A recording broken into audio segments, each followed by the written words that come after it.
hi నమస్తే welcome to Myra Media నేను మీ కేవీఆర్ రాప్తాడు సిద్ధం సభతో ప్రతిపక్షాలను ర్యాంపాడించారు వైఎస్ జగన్మోహన్ రెడ్డి అయితే ప్రతిపక్షాలు ఆల్రెడీ నెత్తిన తడిగుడు వేసుకొని కూర్చున్న పరిస్థితులు మనం గమనిస్తూనే ఉన్నాం ఒకవైపు పొత్తుల పేరుతో టీడీపీ జనసేన ఇంకా పీతలాడకం ఆడుతుంటే ఢిల్లీ నుంచి సంకేతాలు ఇంకా రాకపోవడంతో ఏ పార్టీ ఏ సీట్ నుంచి పోటీ చేస్తుంది అనేది పక్కన పెడితే నిన్న సిద్ధం సభ తర్వాత నారా లోకేష్ ఇప్పటికే శంకారావం పూరిస్తా తిరుగుతూ ఉన్నాడు కదా సిద్ధం సభ తర్వాత లోకేష్ మొత్తం అంటే 12 లక్షల మంది హాజరయ్యారు అని చెప్పి ఇంటర్నేషనల్ మీడియా సైతం లెక్కలేస్తున్న నేపథ్యంలో వాళ్ళ లిస్టు మొత్తం తీసుకొని రెడ్ బుక్ రాసుకుంటున్నట ఇది మేము చెప్తున్న మాట కాదు సోషల్ మీడియాలో ఆల్రెడీ వైరల్ అవుతుంది ట్రోల్ అవుతుంది ఒకసారి మీకు అది చూపిస్తా చూడండి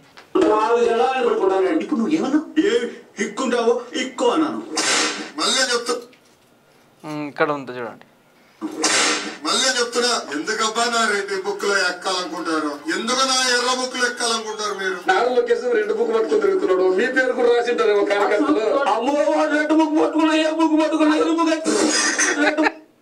సో ఇంత హిలేరియస్ గా ఆయననేమో రెడ్ బుక్ దానికంటూ ఒక ఇమేజ్ ఉంది రెడ్ బుక్ అనే దానికి అంటే ఎవరు పడితే వాళ్ళు రాస్తే అదేమన్నా రామకోట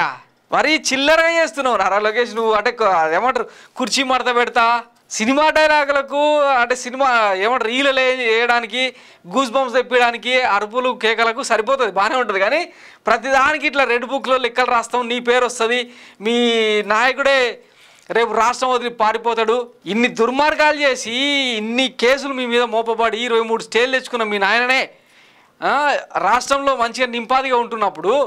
అసలు ప్రూవ్ కాని కేసులతో జగన్ రెడ్డి ఎందుకు భయపడాలి అసలు మీ నాయన చంద్రబాబు ఇప్పుడు ఢిల్లీకి సాగిలపడడానికి కారణమైంది వాళ్ళు చెప్పిన డిమాండ్లకు అన్నింటికి ఓకే అని ఎందుకంటున్నాడు మీ మీద మోపబడ్డ కేసులే కదా ఓఆర్ఆర్ స్కామ్ లో నువ్వు కూడా ఉన్నావు కదా నీ పేరు ఆల్రెడీ ఢిల్లీ రెడ్ బుక్ లో ఉంది ఇవన్నీ మర్చిపోయి ఇట్లా పేర్లు రాస్తామంటే ఎట కుదురుతుంది అదేమన్నా రామకోట కొంచెం అన్నం ఉండాలి ఒకవైపు వైఎస్ జగన్మోహన్ రెడ్డి ఏమో ఇప్పటికే అంటే ఎన్నో మంచి పనులు చేసినాం జస్ట్ అంటే 2 ఏళ్ల వ్యవధిలోనే ఆయన చేసింది ఫస్ట్ అంటే అధికారంలోకి వచ్చిన 2019లో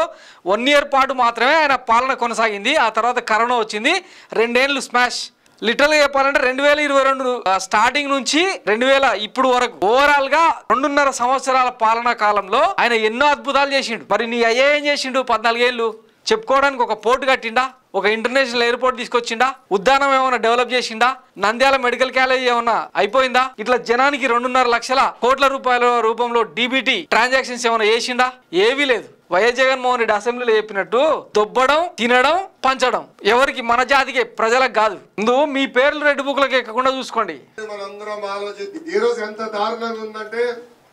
షర్మిల గారు వచ్చి ఈ ప్రభుత్వం వ్యతిరేకంగా మారితే ఏకంగా పేటీఎం కుక్కలు మరుగుతున్నాయి ఆమెని ఆమె పైన వ్యక్తిగతంగా ఆరోపణలు చేస్తున్నారు ఆమె చేసుకున్న పెళ్లి గురించి కూడా ఈ రోజు మాట్లాడే పరిస్థితికి వచ్చారు షర్మిలమ్మ మీద ఎంత ప్రేమనో ఏ రోజన్నా వీళ్ళు అంటే వైఎస్ ఫ్యామిలీ గురించి వైఎస్ మంచి పనుల గురించి ఏ రోజన్నా మాట్లాడినరా ఇప్పుడు అవసరం కాబట్టి అంటే ఎంత అన్యాయమో ఒక్కసారి మనందరం ఆలోచించాలా ఆ పేటీఎం కుక్కలు కూడా చెప్తున్నా బ్రదర్ మీ పేర్లు కూడా రెడ్ బుక్ లో ఉన్నాయి 2 నెలల్లో మీ పని అయిపోతుంది జగన్ పక్క రాష్ట్రానికి పారిపోయేదానికి సిద్ధంగా ఉన్నాడు మళ్ళీ మీ పరిస్థితి ఎలా ఉంటుందో ఒక్కసారి వాళ్ళందరినీ ఆలోచించమంటున్నా శంకారావం అని కూడా అన్నిక రాదు ఈయన ఒక నాయకుడు శంకారావం ముందు మీరు మీ పేర్లు రెడ్ బుక్లో ఉంటాయి ఈ ఎన్నికల తర్వాత మీ పరిస్థితి ఏందో ఆలోచించుకోండి నిన్నటి సభ తర్వాత అంటే ఒక రీజియన్లో నిర్వహించిన సభకే ఇంతమంది జనాలు వస్తే ఇంకా మీ పరిస్థితి ఏందో ఒకసారి ఆలోచించుకోండి ఫస్ట్ ఆఫ్ ఆల్ మీరు కడుక్కునే ప్రయత్నం చేస్తే బాగుంటుండే అట్లా చేయకుండా నాకు ఒకటి అడగాలనిపిస్తుంది వీళ్ళను ఈ అంటే నా 4.5 ఏళ్ళ 57 నెలల పాలనా కాలంలో వైఎస్ జగన్మోహన్ రెడ్డి పాలనా కాలంలో ఏ ఒక్క రోజన్నా చంద్రబాబు కానీ ఆయన టీం కానీ లేకపోతే ఆ పార్టీ శ్రేణులు కానీ ఒక అమరావతి ఉద్యమం ఒకటి పక్కన పెట్టండి ఏ ఒక్క ప్రజా ఉద్యమం అన్నా వీళ్ళు నిర్వహించినరా వైఎస్ జగన్ పాలనలో ఏమైనా తప్పులు ఉంటే ఒక పెద్ద ఉద్యమాన్ని తీసుకొచ్చి ఇప్పుడు ఫర్ ఎగ్జాంపుల్ కరెంటు ఛార్జీలు పెంచారని మాట్లాడింది వీళ్ళే నిత్యావసర సరుకుల ధరలు పెరిగిందని అన్నది వీళ్ళే పెట్రోల్ ఛార్జెస్ అని అన్నది వీళ్ళే ఇన్ని దుర్మార్గాలు చేస్తున్నాడు వైఎస్ జగన్మోహన్ రెడ్డి అని మీరు భావించినప్పుడు ఒక్కటంటే ఒక్క ప్రజా ఉద్యమం అన్న కొసకెళ్ళేదాకా